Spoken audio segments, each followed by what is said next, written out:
असली राम मूर्ति दंड कैसे लगाए, यह मैं पिछली वीडियो में ही बता चुका हूँ। इस वीडियो में मैं बताऊंगा राम मूर्ति दंड की टाइमिंग क्या होगी, दंड कितनी लगाए, 5 मिनट की दंड लगाते क्या, और राम मूर्ति दंड लगाते समय किन किन बातों को ध्यान में रखें। अगर आप राम मूर्ति दंड से पूरा फायदा उठाना चाहते हैं तो मेरे एक एक शब्द को ध्यान से सुने, फिर मुझे मत कहना फायदा नहीं हुआ। सबसे जरूरी बात मैं थोड़ी देर बाद बताऊंगा, जिसे जानने के बाद आपकी ताकत कई गुना तेजी से बढ़ने लगेगी। उससे पहले यह जान लो दंड लगाते समय किन किन बातों को ध्यान में रखना है। दंड लगाते समय पैरों की उंगलियों को उठाए रखना है। पैरों का भार पैरों की उंगलियों पर ही रहेगा। हाथों और पैरों के बीच छाती की चौड़ाई के बराबर अंतर रहेगा। दंड की मध्य अवस्था में शरीर सीधा रहेगा, किंतु नितंब और मस्तिष्क थोड़े ऊंचे रहेंगे। दंड करते समय नीचे जाते हुए शरीर को तान कर रखना है, ढीला नहीं छोड़ना है। पैरों के पंजे अपने स्थान से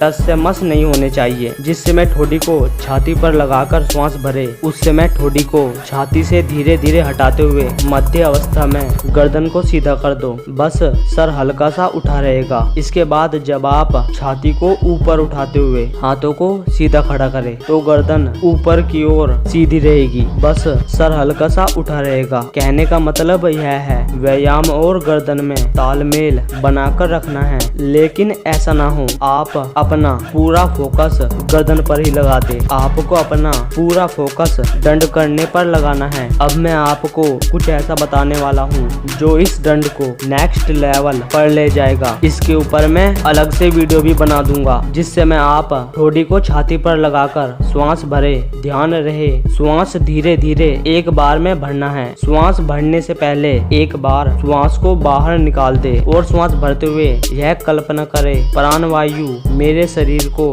बलवान बना रही है। मेरा शरीर बलवान हो रहा है, मेरे फेफड़े मजबूत हो रहे हैं। इसके बाद आपको अपना पूरा ध्यान दंड पर केंद्रित करना है और श्वास को फेफड़ों में ही रोके रखना है। दंड करने के पश्चात श्वास छोड़ते हुए यह कल्पना करनी है मेरे शरीर के सारे दोष बाहर निकल रहे हैं। मेरे शरीर के सारे दोष बाहर निकल रहे हैं। यह दंड मैंने ब्रह्मचर्य के साधन से बताई है, लेकिन मैंने इस दंड में कुछ जरूरी सुधार किए हैं। देखो, पुस्तक उनकी हो या हमारी, दोनों में ही कुछ सुधार की जरूरत है। समय के साथ पुस्तकों में मिलावट और बदलाव होने स्वाभाविक है, लेकिन हम अपनी जिद और स्वार्थ के कारण इनमें बदलाव ही ना करें, यह गलत है। इस पुस्तक में बदलाव करना मेरे हाथ में नहीं है, किंतु जो मेरे हाथ में है वो मैं कर रहा हूँ। सनातन अब यह भी बता दे यह दंड किस समय करे। देखो, शाम के समय आप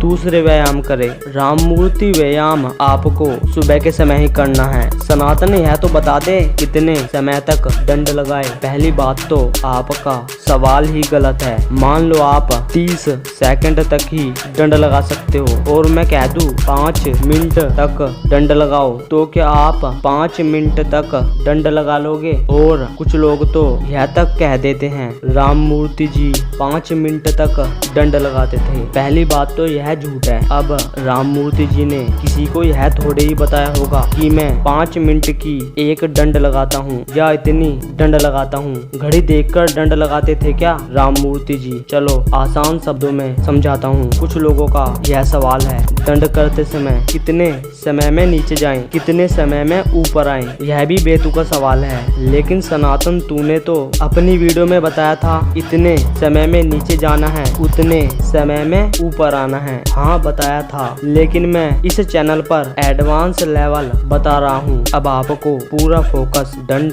करने पर लगाना है ताकि अधिक से अधिक फायदा हो। अब आपको मन में गिनती भी नहीं करनी है। आप जितना धीरे धीरे नीचे जा सके नीचे जाएं, जितनी देर में उठ सके उठे और थोड़ी देर रुककर कमर को तोड़े और फिर धीरे धीरे अपनी पहले वाली स्थिति में आ जाएं। इससे क्या होगा, आपका पूरा फोकस दंड पर रहेगा, ना कि समय पर। आप जितनी धीरे धीरे दंड लगा सके लगाएं, अपना 100% दे। आने वाली वीडियोस में मैं आपको दंड का समय बढ़ाने का तरीका भी बता दूंगा। यही है असली राम मूर्ति दंड। जितना बल इस दंड को लगाने से बढ़ता है, उतना बल किसी और दंड को लगाने से नहीं बढ़ सकता। अगर आपने पिछली वीडियो नहीं देखी तो यह वीडियो देखो, वरना यह वीडियो देखो। हर हर महादेव।